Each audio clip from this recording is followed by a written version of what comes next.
بسم الله الرحمن الرحيم. وما أنفقتم من نفقة أو نذرتم من نذر فإن الله يعلمه وما للظالمين من أنصار. إن تبدوا الصدقات فنعم ما هي، وإن تخفوها وتؤتوها الفقراء فهو خير لكم ويكفر عنكم من سيئاتكم والله بما تعملون خبير. اور تم جو کوئی خرچ کرو یا کوئی منت مانو اللہ اسے جانتا ہے، اور ظالموں کو کسی طرح کی مددگار میسر نہیں آئیں گے۔ اگر تم صدقات ظاہر کر کے دو تب بھی اچھا ہے، اور اگر تم ان کو چھپا کر فقراء کو دو تو یہ تمہارے حق میں کہیں بہتر ہے، اور اللہ تمہاری برائیوں کا کفارہ کر دے گا، اور اللہ تمہارے تمام کاموں سے پوری طرح باخبر ہے۔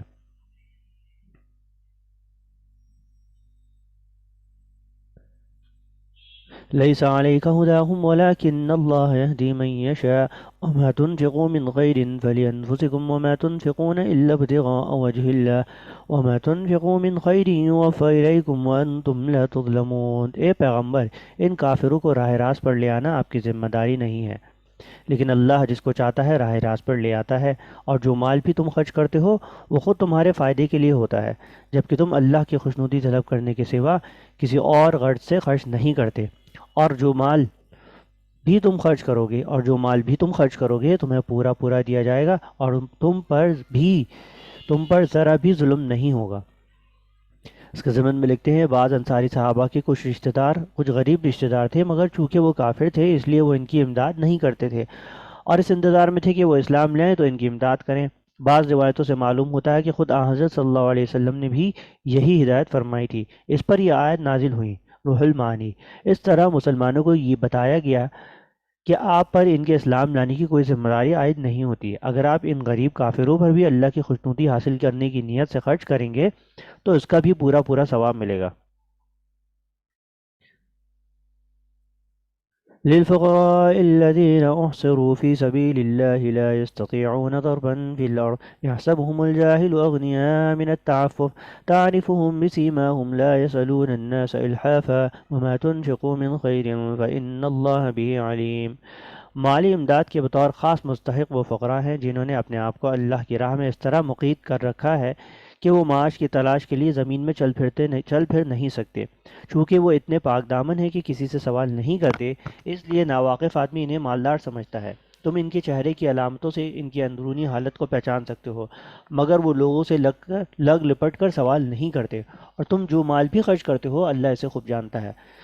اس کے ضمن میں لکھتے ہیں حضرت ابن عباس رضی اللہ تعالیٰ عنہ سے روایت ہے کہ یہ آیت اصحاب صفہ کے بارے میں نازل ہوئی۔ یہ وہ صحابہ تھے جنہوں نے اپنی زندگی علم دین حاصل کرنے کے لیے وقف کر دی تھی، اور حضرت صلی اللہ علیہ وسلم کے پاس مسجد نبوی سے متصل ایک چبوترے پر آ پڑے تھے۔ طلب علم کی وجہ سے وہ کوئی معاشی مشغلہ اختیار نہیں کر سکتے تھے، مگر مفلسی کی سختیاں ہنسی خوشی برداشت کرتے تھے، کسی سے مانگنے کا سوال نہیں تھا۔ اس آیت نے بتایا کہ ایسے لوگ امداد کے زیادہ مستحق ہیں جو ایک نیک مقصد سے پوری امت کے فائدے کے لیے مقید ہو کر رہ گئے ہیں، اور سختیاں جھیلنے کے باوجود اپنی ضرورت کسی کے سامنے ظاہر نہیں کرتے۔ آیت نمبر 261 سے 274 تک صدقات کی فضیلت اور اس کے حکام بیان ہوئے تھے۔ آگے آیت نمبر 280 تک اس کی ضد یعنی سود کا بیان ہے۔ صدقات انسان کے جذبہ سخاوت کی نشانی ہے، اور سود بخل اور مال کی محبت کی علامت ہے۔ الذين ينفقون أموالهم بالليل والنهار سرا وعلانية فلهم أجرهم عند ربهم ولا خوف عليهم ولا هم يحزنون۔ جو لوگ اپنے مال دن رات خاموشی سے بھی اور اعلانیہ بھی خرچ کرتے ہیں وہ اپنے پروردگار کے پاس اپنا ثواب پائیں گے، اور نہ انہیں کوئی خوف لاحق ہوگا نہ کوئی غم پہنچے گا۔ الذين يأكلون الربا لا يقومون إلا كما يقوم الذي يتخبطه الشيطان من المس ذلك بأنهم قالوا إنما البيع مثل الربا وحل الله البيع وحرم الربا فمن جاءه موعظة من ربه فانتهى فله ما سلف وأمره إلى الله ومن عاد فأولئك أصحاب النار هم فيها خالدون۔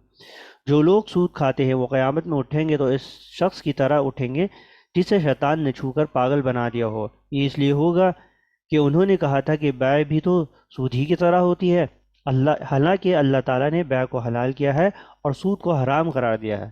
لہذا جس شخص کے پاس اس کے پروردگار کی طرف سے نصیحت آ گئی اور وہ سودی معاملات سے باز آ گیا تو ماضی میں جو کچھ ہوا وہ اسی کا ہے، اور اس کی باطنی کیفیت کا معاملہ اللہ کے حوالے ہے۔ اور جس شخص نے لوٹ کر پھر وہی کام کیا تو ایسے لوگ دوزخی ہیں، وہ ہمیشہ اسی میں رہیں گے۔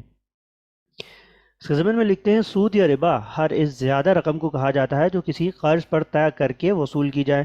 مشرکین کا کہنا تھا کہ جس طرح ہم کوئی سامان فروخت کر کے نفع کماتے ہیں اور اس کو شریعت نے حلال قرار دیا ہے، اسی طرح اگر قرض دے کر کوئی نفع کمائے تو کیا حرج ہے؟ ان کے اس اعتراض کا جواب تو یہ تھا کہ سامان تجارت کا تو مقصد ہی یہ ہے کہ اسے بیچ کر نفع کمایا جائے، لیکن نقدی اس کام کے لیے نہیں بنائی گئی ہے کہ اسے سامان تجارت بنا کر اسی سے نفع کمایا جائے۔ وہ تو ایک تبادلے کا ذریعہ ہے تاکہ اس کے ذریعے اشیاء ضرورت خریدی اور بیچی جا سکے۔